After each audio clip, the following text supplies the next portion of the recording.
Here we are, and welcome to another episode of the Friday Night Movie Podcast. Even when we're on the road, we don't miss an episode. Shai and Becky here today. Beck, how are you doing?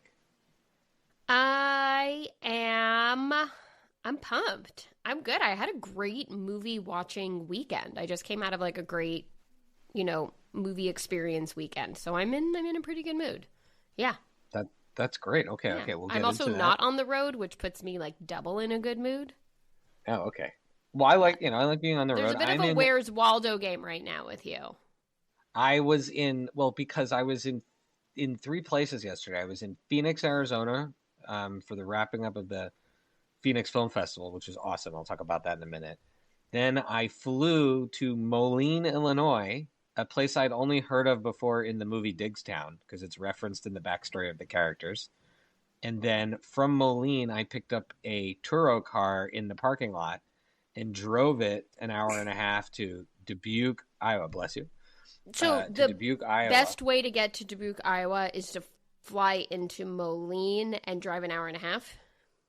Well, look, I just want to be clear. That's what the people of Dubuque are asking of the rest of us. No.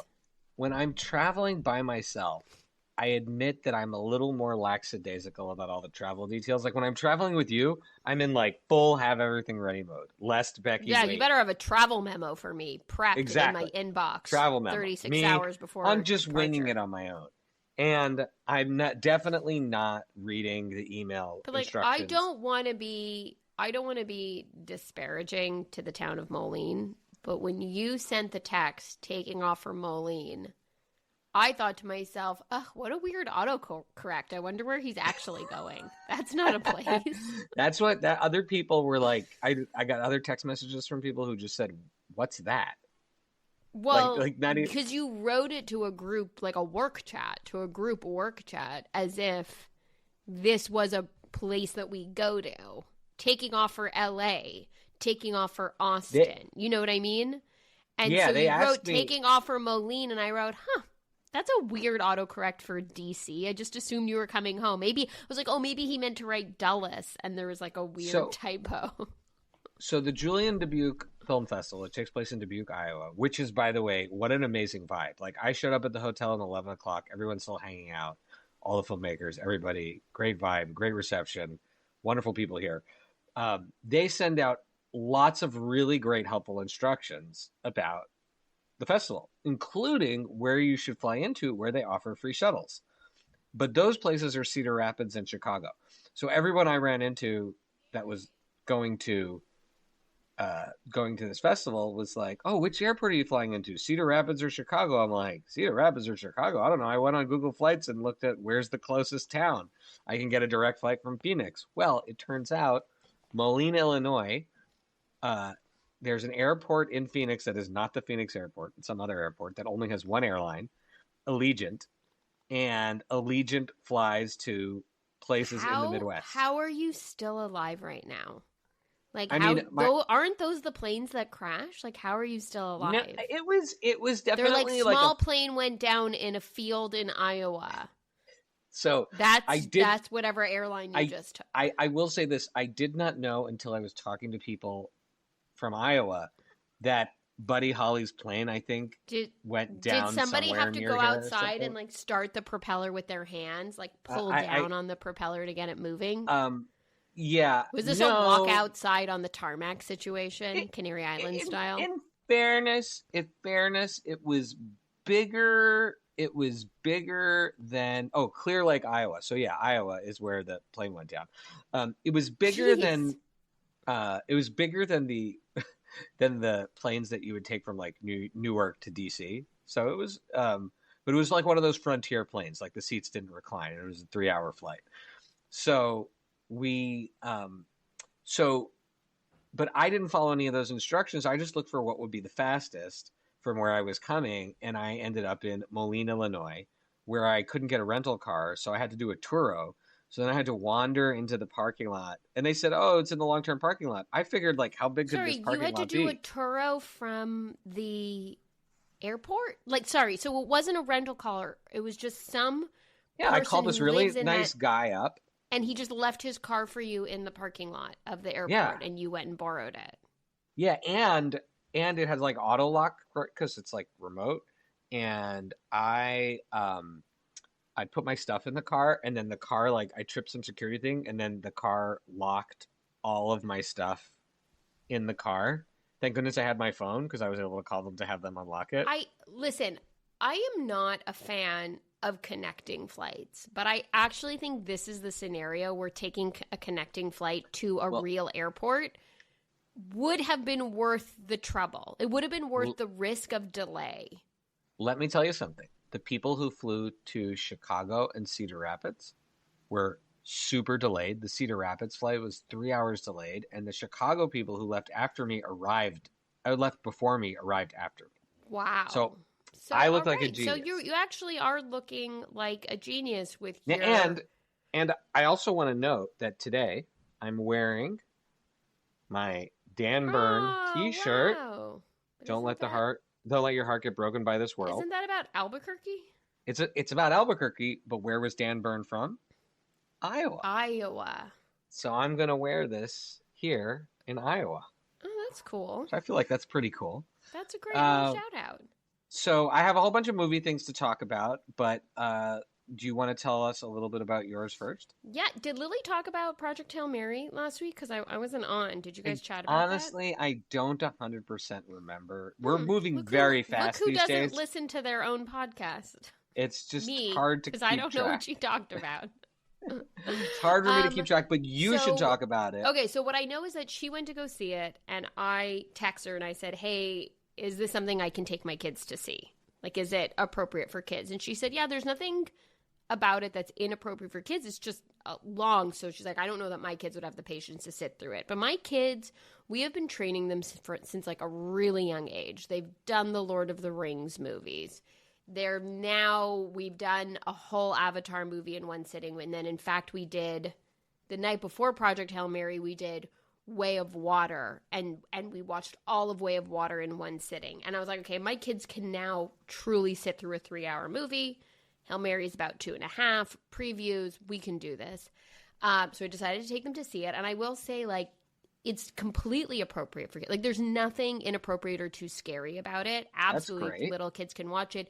But it is what we say, like, oh, this is a grown-up movie. Like, it's a lot of story to follow. It's very complicated. So I don't necessarily know that they understood the broad strokes of it, which is that the teacher is going to go to space to try and save the universe. Like, every time they'd be like, what does that mean? What's going on? Why is this happening? I'm like, he just has to go to space to save the universe. He's got to go to space to save the universe. Like, that's what he has to do. Don't worry about the details of, like, the who's its and what's its and how the things are working, because I can't explain it to you. And I will say that I was surprised at how much they enjoyed it, because it is a beautiful movie to watch on the big screen. This is one of those things where the visual effects are really well done. They're really spectacular. And so my kids were kind of just mesmerized with how beautiful it was. They loved the alien creature. It's a really sweet, cute alien, animatronic-y creature that he befriends. They loved him. They really enjoyed it. I will say that there's a scaring moment when, you don't know if they're going to survive. And now, again, I'm going to frame this with the fact that the night before we watched Way of Water, where I, like, really had to build up for them. Like, there's a few really upsetting, scary parts. We actually skipped the part where the whale gets killed. The mommy and baby whale get killed because that was, like, too upsetting. But, like, at the end of the movie, wait, that's another great story. But at the end of the movie, when, like, one of the kids dies, my kids were like, oh, okay, yeah, don't worry, you told us that would happen. That's okay. But in Project Hail Mary, when there's the high stakes moment where you think, the characters are going to die or get really badly hurt, my little one lost it. Like, she was in full sobs. She was so scared. She was so upset. She's just worried about the rock. Because she's worried about the rock, not the human. The rock. The only other time she's been more recently. I think now the only time she's been more upset is when she thought Groot was going to die in the first Guardians. And she has a thing for, and she was inconsolable. And even after he survived, she was still emotional and crying for like a whole day because she's like, but I thought he was going to die. Well, that's like when don't know what I would have done if goes to the hospital. Right. It's very, so I thought it was really interesting is like the intensity with which my 6-year-old builds these emotional characters with the non-human connections with the non-human characters.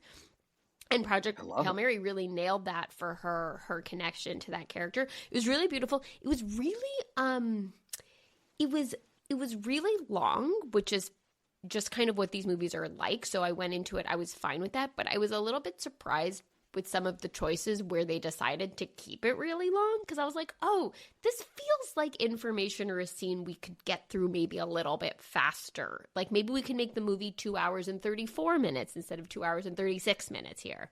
There was like a lot of moments like that. And I think I think about the watchability of the movie is that Ryan Gosling is the type of actor that can carry a movie where you're just basically watching him for 2.5 hours. There really aren't many, and the whole time he's in space, it's just him and The Rock. And that's something Vlad and I were talking about. We're like, well, who are the actors you can actually sit and tolerate watching for 2.5 hours with really no one else? And you're like, yeah, Ryan Gosling, he's the guy I could go and I could just watch him be like adorable in space for a few hours.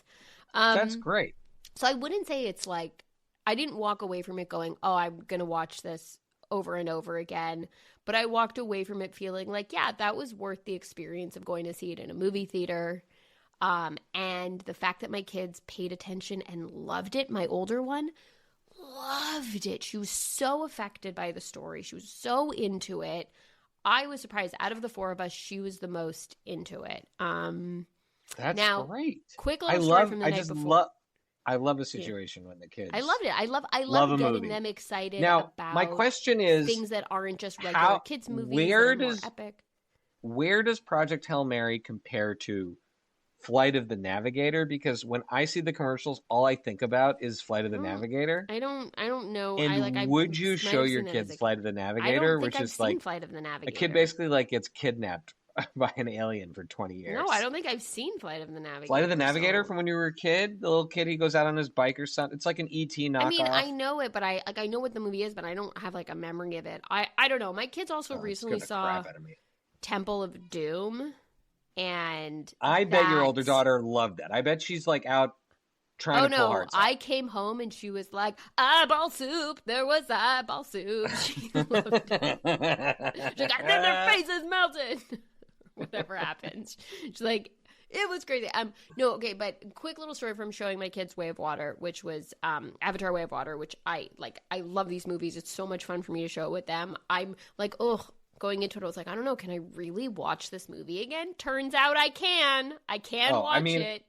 I have to say, the Avatar movies, in my mind, have gotten progressively even better. Yeah. But Way of Water, the stuff with the whales in Way of Water is so incredible. So incredible. So we're watching the movie, and at the end of the movie, you know, one of the kids dies, and it's really upsetting. And there's this like extremely emotional moment where Neytiri is like hysterical. She's like out of control with grief. She's screaming, she's crying, and Jake is calming her down. He's like, they have our daughters. I need you. We have to go get them. We have to go save our daughters. And so she like, you know, suppresses the grief, and she rallies, and she gets on her Ikron, and she flies off to go and try and rescue her daughters.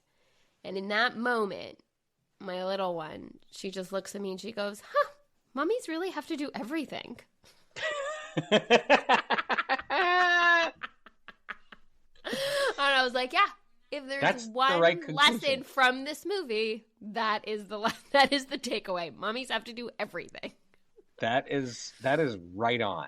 That is right on. That's great. That's a great. Okay, so I'm at the Julian Dubuque Film Festival. There are some awesome people here, some awesome movies here, some good movie friends are here. Chen Drachman, who is a collaborator and friend of ours. That's a fun Nancy time. Calais, who is instrumental in Floaters, in the Floaters Festival run, is here with some other projects, and she's the best. and so I'm very excited for this. But I'm coming directly from the Phoenix Film Festival, which is a party. Like, that is a festival with a devoted, fun audience, amazing people, amazing leadership. Everybody's just they take over this beautiful theater, the Harkins Theater, with like really nice high quality sounds and reclining seats, and like the whole wing of it is taken over. So you're there all day, coming in and out of movies, hanging out with the different people. They facilitate like an absolutely amazing environment. They did an award ceremony. Everybody hung out for the award ceremony. They had a DJ during the award ceremony that had everybody bopping. Like, it was great. And I saw some great movies and some great independent movies that I want to talk about quickly. Nice. One is Buffalo Buffalo Turquoise Buffalo from Tyler Graham Pavey. That is a crazy title. It's a crazy title. It's like a buddy comedy noir road movie. Very much feels like a 90s movie. You know what? I was talking to Tyler afterwards and I said, man, this is going to be a random reference, but this movie reminded me a lot of Living in Oblivion. And he was like, dude, that was one of my references. Nice. So you remember Living in Oblivion? Like, it has that vibe, kind of an absurd mystery being unfolded. And the writing was amazing. So that was great. Then Man's Beths by my new buddy, Seth McTeague, produced by Cindy McTeague. And I also watched one of his other movies, Take the Night, on Amazon on the plane. Man's Best, though, is beautiful, but it's very heavy. It involves a guy trying to save his dog who is dying, and it's very emotional. And but it also has Eric Roberts, star of Best of the Best, in it, and he was in the lobby of the hotel, and I got to meet him. Not at the hotel, of the cinema, and I got to meet Eric Roberts. It was so cool. Eric Roberts. Cool. I said, I was like, Best of the Best, and then I couldn't get any other words out. But I would have mentioned his performance in Righteous Gemstones. Was it 2 seasons ago? Yeah. He was amazing. He was so good in that. I mean, yeah, you're right. Then Do Us Part, which won one of the big awards, from Reed Arnold, and it was a play and starring Kelly Russo, and it very much has like and a lot of this 90s throwback feel. It very much had the like patter of Friends and How I Met Your Mother, and about people meeting up after college and their life, and their lives afterwards. I saw I Swear, this is like an Oscar buzz movie about this guy in Scotland who became an advocate for police and other institutions understanding people with Tourette's, because they were misunderstood and were being hurt a lot and bullied, and it's heartwarming. It's funny at times. It's it's that type of vibe. And then I saw Babybacks, which is from Gino Marks, which is terrifying, and it's about a man and a woman, a young man and woman. It's a horror movie. Well, you're not like 100% sure until the end, and then I'll just say if it's a horror, you're just terrifying, but you're not sure if it's a horror movie. Well, the premise is this young man and woman are for some reason trying to get over the border from Mexico to the United States, and they end up with this kind of odd family that are supposedly allies to people seeking a new life in America, but because of an injury, the people basically end up like, you're not sure if they're being guests and being protected or if they're being captured, and they're in the basement of these two very kooky old people's house. And the tension just rises and rises and rises. And I will say, like, spoiler alert, at the end of the movie, the two crazy old people try to eat them. And it just goes, there's that's hard. They hold you and hold you and hold you, and then there's just limbs coming off, and like but it's very cool, very thoughtful, but not for the faint of heart or stomach. That's terrifying. And then of course I saw our movie 3 times. Amazing audiences, amazing questions. Wow. And so many great questions, and so many people took swag, and during one of the screenings, it was the middle screening. I was a little bit tired, so I stepped out for a few moments, sitting working on my phone, and a lady comes rushing out of the theater, and she sits down across from me. She says, "Oh, I just walked out of a movie." And I said, "Oh," I didn't tell her who I was. I said, "Oh, what movie did you walk out of?" And she said, "The Floaters." And she was like, "I did not like that movie." And I'm like, "Oh," and now the film festival people are hanging out near me, and so they know I'm the producer, and they're kind of watching this like a train crash about to happen. And I said, "Oh, well," and I'm always interested. I'm fine. People don't like the movie. To me, it just makes the people who like the movie count even more, right? Because it's like if all the comments are good on the website or on Letterboxd, then how can you believe that they're not bots, right? So Correct. I said to her, I said, "Wow, well, why didn't you like the movie?" And she says to me, "I don't like movies with kids in them." And who did you think the movie was about? I said, "Wow, isn't that movie about camp? Did you know it was going to have kids in it?" And she says, "Oh, no, my friends made me come to this movie." She says, "Oh, but anything but a movie about kids. I just don't care about them." Teenagers. So it's just watching this movie, and I'm like, "Oh, well, I definitely would not have." I said, "Could I recommend this movie Babybacks to you? Instead, I'm just warning you, it has a lot of cannibalism at the end." And she says, "Oh, no, I don't do that." And I'm like, "Well, you pick Floaters or Babybacks." And so we continue to talk, and then she says, "Oh, what are you doing here for the festival?" I said, "Oh, I'm one of the producers of Floaters." And she was very embarrassed. I know I know. I mean, this is the second cautionary tale of be careful who you talk to in a film festival lobby. Well, especially if they have a badge around their neck that says filmmaker. I would say I really think it would be helpful for our poster if we just put on it, "Too many teenagers, not enough horses." I think it would be very helpful for audiences. The quote. "Too many teenagers, not enough horses," which is like two really important pieces of feedback we've received on the movie for people who have walked out. They have walked out because there have either been too many teenagers in it or simply not enough horses. Those are the two people that walked out of Floaters. Everyone else loves the movie. I thought that was hilarious. And then on the plane, I really enjoyed Seth MacTeague's work, and he had a previous movie, a thriller called Take the Night, that was on Amazon Prime. So I watched that on the plane, and that was a really cool thriller about two sets of brothers, crime movie. And then got a whole list of stuff I'm going to try to see here in between our work meetings, and on to the next adventure. Is there anything coming? Now, there have been some big trailers that came out. I don't know if you watched the Doomsday trailer or there's Hello Super Troopers 3 trailer. Well, that's the most important trailer that came out. I have to say, everyone's talking about Avengers Doomsday or Supergirl or I don't know what else. Spider-Man, the new Spider-Man. I have no interest. I've watched the Super Troopers 3 trailer 3 times.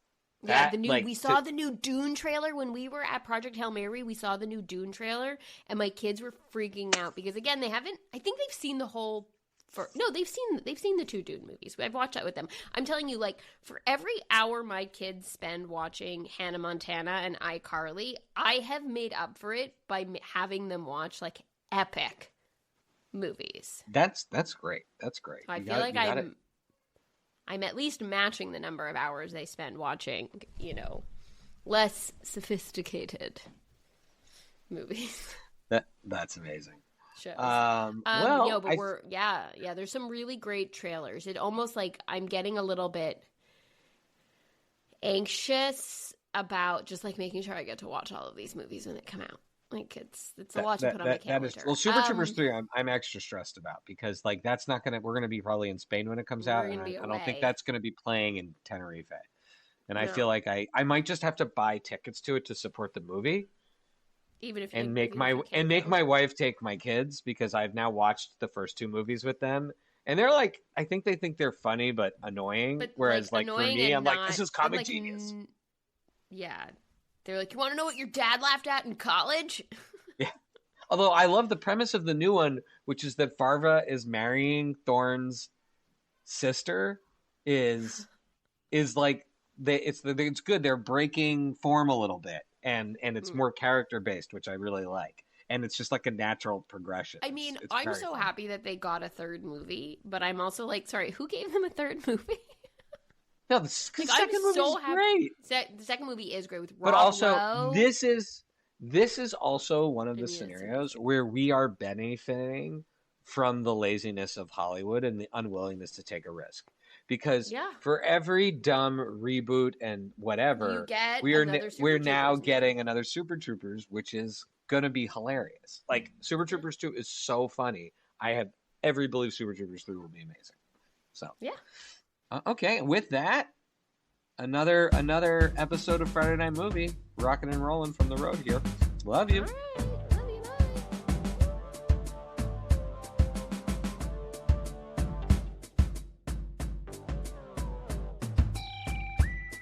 Thank you for listening to Friday Night Movie, the sibling rivalry and pop culture podcast. Join the Friday Night Movie family by following @FryNightMovie on all of the socials and visiting our website, FryNightMovie.com. Our theme song is by What Does It Eat? And make sure to leave us a review on Apple Podcasts or wherever you get your podcasts. Thanks for listening.